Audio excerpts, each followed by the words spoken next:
Balesa casually walked along the trail, leading him to the upper pastures. Even after making this hike thousands of times in his 19 winters, he never got tired of it. The weather on Plavu was pleasant year-round. The region where his family raised livestock was especially mild, with just enough rain to keep the valley verdant, but not enough to feel oppressive. Balesa especially enjoyed mornings after a rainstorm had passed. The air was fragrant from the scents of flowers and grasses floating on the breeze. The air felt clean, and the dust was laid low. It would also make his family's orcs calmer and easier to watch. They'd spend the entire day cropping the thick grasses of the pasture and not wander into the woods. It always annoyed Balesa to have to chase a wandering orc back to the herd. His sister, Shala, had minded the herd overnight, so he didn't have to worry about rounding them up in the morning. She'd taken his turn last night, while he helped his father replace a section of fencing taken out by an out-of-control hover truck. The light from the local star was just beginning to shine over the horizon when he finally reached their pasture. He was surprised to see the entire herd clustered in the center of the pasture and facing outward. He didn't see his sister right away, but she could still be in the hut on the far side of the pasture. It was just a simple bed and stove to keep warm overnight or in the winter. He started walking towards it and saw the door was shut, so he thought he'd sneak up and scare her. But she wasn't there. He looked around in confusion when he saw a spot where something was crushing down the grass. As he made his way over to that spot, he caught a whiff of something strange in the air. He caught a glimpse of cloth as he moved closer and stopped dead in his tracks when he reached the spot. He stared at the scene for a moment before he turned away and violently vomited into the grass. His sister's broken body lay in a pool of purple blood with her torso and abdomen ripped open, and great slashes down her arms and legs. He was so focused on the damage to the body that it was a moment before he noticed her head was gone. He dropped his backpack and ran back home, yelling for his father. Jonathan Compton finished reading the first case from the file sent to him by the colonial administrator of Plavu, a small, few agricultural colony in the Mahina sector. They were plagued by an unknown entity viciously killing people on Plavu, and all attempts to catch it had failed. Shala was just the first victim of a reign of terror gripping the region of Gabali. In just the first 3 months alone, 42 settlers were found horrifically killed similar to Shala. So far, no one has survived an attack to give an accurate description of the culprit. Rumor abounded in every settlement in the region.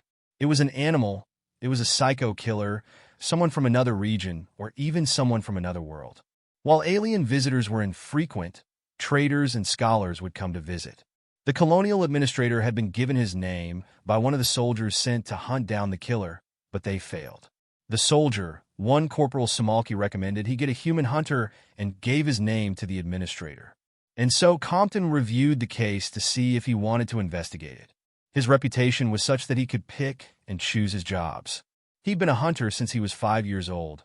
His grandfather had taught him the basics of hunting, tracking, living off the land, and traveling the old-fashioned way of map and compass. His grandfather was a traditionalist and preferred the old ways of relying on your 5 senses and personal knowledge over technology like scanners, satellite tracking, and fancy weapons. The last meant he'd been well-trained in using bows, crossbows, shotguns, bare-bones hunting rifles with only a scope added, and even spears for boar hunting. As he grew older, he picked up skills that were useful outside of Terran territory during his time in the Terran military. Survival skills for alien worlds, xenobiology, xenozoology, usage of advanced technology, and advanced combat skills. He spent 15 years as a scout, tracker, fugitive hunter, sniper, and occasional assassin. Over the years, he had gained many useful contacts with Terran and several alien militaries and governments. It sometimes allowed him access to information not usually shared with outsiders. As he read the testimonies of possible sightings and the complete files of each attack, he became more interested in the case. The patterns suggested several possibilities of what was committing the attacks, but other parts of the case were baffling. Corporal Samalki was an old friend and more than up for the task of dealing with those potentials. A chance at hunting something new intrigued him, but the more he read, the more convinced he became that despite parts of the victims being consumed, these killings were not made to feed. They were done because it enjoyed the killing and it wouldn't stop on its own. Compton stretched as he got off the shuttle that had brought him here. It took 2 days to reach Plavu, and he was happy to breathe air that hadn't been recycled too many times. He was greeted by an aide to the administrator and by Corporal Samalki, his face bearing a big smile as the two embraced. "Good to see you, my old friend," Compton said. Corporal Samalki returned the greeting and turned to indicate to the administrator. "Jonathan, this is Atang, an aide to the colony's administrator. Thank you for agreeing to come in our hour of need," Atang added. "Have there been any attacks while I was traveling?" Compton asked. Atang replied, "There have been 2 attacks and a few sightings of something strange in the area, but the descriptions vary." "Where are the bodies?" Compton inquired. Atang replied, "At the local healing center." "Take me there then. I want to examine them." Compton turned to his old friend. "So tell me why you need my help?" "There are several other trackers closer to this system, and you're damn good yourself." Corporal Samalki smiled at the compliment and answered him, "We've been unable to track it by the usual means. Thermal and radar scanners on the ground, and air pickup nothing. Motion-activated cameras do not activate." The corporal continued, "We've got nothing but a few traces of blood from their victims, but that trails off in a few steps. I consulted with Barrick and Fair for ideas. They both agreed with my idea to call you." "Oh, and Barrick says you still owe him 50 credits from that poker game last month." The corporal laughed as he said it. "Since all the new ways have failed, we decided it was time for a hunter. You're the best to do it by the old ways. Maybe you'll find something we've missed." He finished. Compton stroked his chin. "This gets more interesting by the moment if 3 of the best trackers can't find anything. I'm flattered y'all thought of me, and I'll give it a shot." Compton could smell the victims before he even saw them. He thought he smelled something off about the bodies, something not part of the usual decomposition process. But not being familiar with the anatomy of them few, or their death rituals, he just wasn't sure. He spoke with the coroner for a moment before personally examining the bodies. The coroner said the first victim was missing both hearts and had been killed by having her head crushed. But the second one still had their hearts, but no liver, and it tore out his throat. Compton finished, but continued to examine the bodies. "I'll need to," his voice trailed off as he looked more intently at one of the bodies. With a worried look on his face, Compton turned to Corporal Samalki. "Why don't the 3 of you wait outside?" he said in a tone that indicated it wasn't a request. But before he could leave, he had the coroner share the reports of all the other victims. As he headed for the door, Corporal Samalki turned to Compton. "You have an idea what it is?" As he closed the door, Compton answered the question, "I really hope I'm wrong." It was over 3 hours later before Compton emerged from the examination room. His face was a mix of confusion and dread as he turned to face them. He nodded at the coroner. "Your records are very well done. They were very helpful." Corporal Samalki asked, "Was it what you thought?" At the same time, Atang asked what it was. "Yes, it is, and it's not supposed to be here," Compton replied, unable to hide the worry in his voice. "This planet?" the coroner asked. "This sector," Compton replied. "Atang, have there been any ships from the Jinnakax sector since shortly before the killing started?" he asked. Before Atang could answer the question, Corporal Samalki interrupted. "Jinnakax? It can't be. They were all killed, I know, I was there. But everything points to a Nisix, and even worse, a big 1-inch," Compton continued. "His records are comprehensive, and I match the bite patterns of a Nisix. It also explains why you and the others were unable to trap or track it." Before Atang could ask, Compton explained, "Nisix are a highly intelligent, apex predator species that used to inhabit a system in the Jinnakax sector. About 2 centuries ago, some idiots discovered them and thought they were perfect for the fighting pits on Galaner 6. Atang interrupted. "Fighting pits? Isn't Galaner 6 uninhabitable?" "Yes, the Nisix got loose and within a standard year had overrun the planet. Standard suppression methods failed, and failed badly. They killed over 5,000 civilians and soldiers before the planet was evacuated and glassed. And even it had to be done 3 times to get them all. Even the best anti-rad suits won't last long due to the amount of lethal radiation in the soil and the air on Galaner 6 now." Compton answered, "Take me to the latest kill site. I'll explain the rest on the way," he ordered. Compton picked up his explanation as the hover car took them to the last attack site.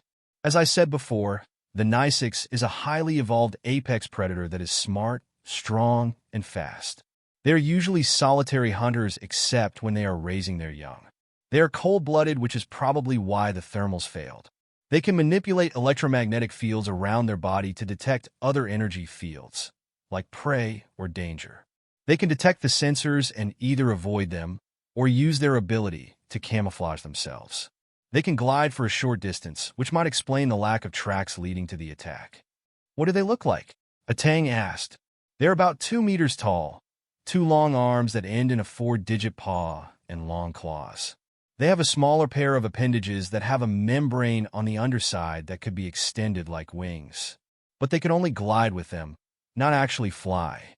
Compton explained, they are bipedal with feet with 3 toes forward and 2 facing back.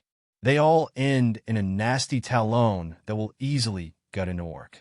Their muzzle is slightly elongated with hook-shaped teeth to help them rip apart prey. They have 6 eyes that we assume are normal, low light, and thermal. Their ears are large and triangular with long hairs off the edges that detect vibration. We're not exactly sure how they detect and manipulate the energy fields around their body. Compton fiddled with the rifle as he talked, which is why I brought this. It fires a solid projectile that is expelled by a chemical process. The Nisix can't detect this like other energy weapons. The body was at the edge of a small clearing, a basket of taro berries on its side, next to her. She appeared to be young, but the damage to the body made it hard to be sure. She'd been ripped open and her guts scattered everywhere. Her hearts and liver were missing as well as her eyes. As Compton examined the body, a pair of hover vehicles pulled up. He recognized 2 of them from the coroner's office, here to transport the body back, he assumed. The other 2 wore uniforms of an unfamiliar look and started to walk towards him. Samalki, you and Atang, go keep them back until I am done here, he said. Corporal Samalki sketched a salute and grabbed Atang's arm. After finishing his examination, Compton began scanning the ground around the body. He began to walk in a circular fashion that grew as he completed each circle. The look on his face got grimmer with every circle. Nothing. No tracks, no crushed grass, broken sticks, or indentations to mark the passage of anything bigger than the local version of a Terran squirrel. The only marks were directly near and on the body. It didn't make any sense. The Nisix could only use their wings to glide like the flying squirrels on Terra. So that explained the lack of tracks to the victim, but not the lack from leaving the body. He began searching the nearby trees until he found what he was looking for. A large branch with deep gouges from being gripped by something with sharp talons. The branch also showed signs that whatever sat on it was heavy. Searching the ground under the branch, he found some spoor with what appeared to be shredded cloth in it. It put the spoor in one of the disposable bags he carried for instances like this. But he was unable to find any other sign of his prey to indicate it had climbed this tree or the ones nearby. He returned to the body and compared the strips of cloth he found with what the victim was wearing. They didn't match, so those were from another victim. Compton was quiet for the entire trip back to the healing center. His mind was still trying to process all the things he found at the site of the attack with what he already knew. A plan was just beginning to form in his mind when the hover car arrived at the healing center. Upon arrival, he pulled the coroner aside and briefly spoke with him. After a shocked look on his face and another quick word from Compton, the coroner just nodded his head and hurried through the entrance. He then walked over to join Corporal Samalki and Atang as they entered the building. A trap, Compton stated, without any sort of preamble.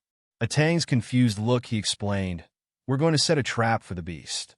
Corporal Samalki interjected, we've tried that, but it hasn't shown any interest in the bait we used. I know. I read your report. Compton replied, we're going to use a body as bait. We tried that as well, Corporal Samalki stated, with a couple of its victims, but it never returned. That's why we are going to use a live body as bait, Compton said. At this, both Atang and Corporal Samalki was silent with surprise. Live? Atang finally got out. Yes, let me explain, Compton stated. I have the coroner searching for any recently dead that are still intact in a healing center. The kind with no family. You can't do that, it's monstrous and immoral, Adin shouted. And if then what? Corporal Samalki asked. Then we reanimate a dead one. Compton simply stated. Wait, what? Corporal Samalki asked, utterly confused. That's not possible, Atang replied at the same time. Compton explained, it's not much different than keeping a brain-dead person's body functioning. He continued, we implant something to stimulate the heart enough to get the fresh blood added to the body moving. It's not as good as a functioning body, but it might work. And we'll run rods through the body to keep it upright like a shepherdess tending her flock. I'm hoping the body emits an actual energy signature that is enough to confuse the Nisics into thinking it's prey. He finished. Corporal Samalki looked thoughtful. Will you poison the body? He asked. Yes, as a secondary option, but I'm going to be posted up in a nearby tree with my rifle, Compton answered. Atang spoke up. But won't it just detect your energy signal? Compton walked over to one of his bags and pulled out a large tan object with bits of flora stuck on it. We call this a ghillie suit. It's mainly used by our snipers as a form of camouflage. Turning the suit to show the interior, it's lined with a material that blocks any kind of energy signature, thermal, electrical, or magnetic. Having only seen one suit before, CPL Samalki examined it with lively interest. Seeing Atang's still confused look, Compton explained, I wear this suit and attach bits and pieces of the plants close to where I am. As long as I remain perfectly motionless, you should only spot me by knowing where I am. At the coroner's return, Compton asked, Did we find a good one? Still not looking entirely convinced, he just shook his head yes. So now we reanimate a dead one. He replied. Compton clapped his hands together once. Good, we're in business. Now we just need to find the right spot. The next couple of days were spent locating the right spot. Upon hearing of the search, Shala's father and brother insisted they use their pasture and even their herd of oryx to sell the disguise better. He picked a tree at the edge of the meadow, slightly separated from the other trees by several meters, allowing him a nearly 360-degree view. A small platform was built and attached to the tree about 4 meters off the ground, just big enough for him to lie prone on. They waited 2 more days to allow the scent of the workers to dissipate, and the body was prepared. Nisics were crepuscular predators, preferring to hunt around dusk and dawn. Many of the reports confirmed that, and showed a marked preference to attack around dawn. So the day before, Compton showered and thoroughly scrubbed his body with unscented soap to remove as much of the smell from his body as possible. He showered again with just plain water not long before it was time. He donned his heavy-duty hunting outfit, created from a tough cloth that had ceramic plates sewn into spots on the torso, quads, and upper and lower arms. Between the two, it prevented punctures by claws, teeth, or talons of most creatures or other sharp objects. He took a moment to roll around briefly at the edge of the meadow to hopefully further cover his scent. He next donned the ghillie suit, and Corporal Samalki used a sensor to make sure it was blocking his heat and energy signatures. As that was being done, Atang was directing a pair of soldiers to set up the live bait around 150 meters from the stand. He still had his misgivings, but was willing to set aside his morals for the chance to stop the killing. After adding some pieces of grass and leaves to the outer part of the suit, Compton adjusted the holster for his handgun and checked both weapons and their ammo before holstering the handgun. Atang was surprised upon seeing Compton cleaning and preparing the handgun earlier in the day. He didn't understand why carried such an antique-looking weapon. Compton explained it had been his grandfather's and carried it for luck. He also demonstrated its effectiveness by turning a very large rock near the farmhouse they stayed in into hundreds of rocks smaller than his head. He explained it fired specially designed explosive rounds propelled by a small chemical rocket at the base. Against anything smaller than a hover car, it lost much of its accuracy after 20 meters. But it packed one hell of a punch when it hit and made the perfect weapon for finishing off wounded prey or close in defense. Unfortunately, the size of the rounds meant it only had 4 shots. It was around 5 hours until dawn when he climbed the tree and settled into place. It took a few seconds of adjustment to find the position he wanted without his handgun or the knife in his boot annoying him or interfering with his movement. He then settled down to silently wait for his target. Corporal Samalki, Atang, and the 2 soldiers retreated to the little cabin at the edge of the meadow. The walls and roof had been covered in material that blocked their heat and energy signatures. Compton had lain practically motionless for hours before the sky began to lighten from the local star. A slight flicker of movement caught his eye. It was on the right side of the clearing from his position and around 50 meters out. Whatever it was moved slowly but deliberately, carefully examining its surroundings. He watched as a large shape burst out of the trees and glided almost soundlessly at the bait. Compton watched as it hit the bait hard, drove it to the ground, and bit into the bait. There was just enough light to make out a large Nicex tearing into the body. An adult male, judging by the size. With a feral grin, Compton slowly moved his rifle into position, lined up his shot, and set his finger on the trigger. Any lesser hunter would have died at that moment, but something caused him to suddenly roll off the side of the platform and see a large shape pass through where he'd lain a moment ago. As he fell, he fired a shot wildly into the air, hoping it would scare the predator enough to give him a chance to recover. He hit the ground hard, landing on his back and protected from serious injury by the plates in his clothing. Luckily, it didn't knock the wind out of him. He hit the quick-release toggle for his suit and looked for his rifle. Not seeing it, he drew his pistol and rolled into a crouching position. He scanned every direction for his attacker, and movement in the meadow drew his eye. The Nicex had turned toward him and was looking at him, blood and gore dripping down its body. He swore he could sense the malice coming off this thing as it approached him. Once again, he couldn't say what made him do it, but he dropped to the ground as something huge passed over him. Without time to aim, he blindly fired his pistol and was rewarded with a cry of anger, surprise, and pain. A huge shape hit the ground less than 15 meters from him and didn't move. The Nicex had remained in the same spot, staring at him with no indication of fear of the blast. He turned back to the other creature and saw an even larger Nicex in a crumpled heap. Son of a bitch, Compton muttered to himself. There are two of them, and the bastard set a trap for me. A noise from the downed Nicex caught his attention, and he watched it rise on two legs. Compton raised his pistol, but stopped in shock as it turned, and he saw its wounds begin to heal. The first Nicex roared as it charged him, but it was a distraction to allow the other one to escape.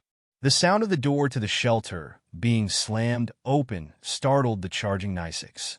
Compton heard the whine of their energy rifles charging, and that was enough to scare both Nicex.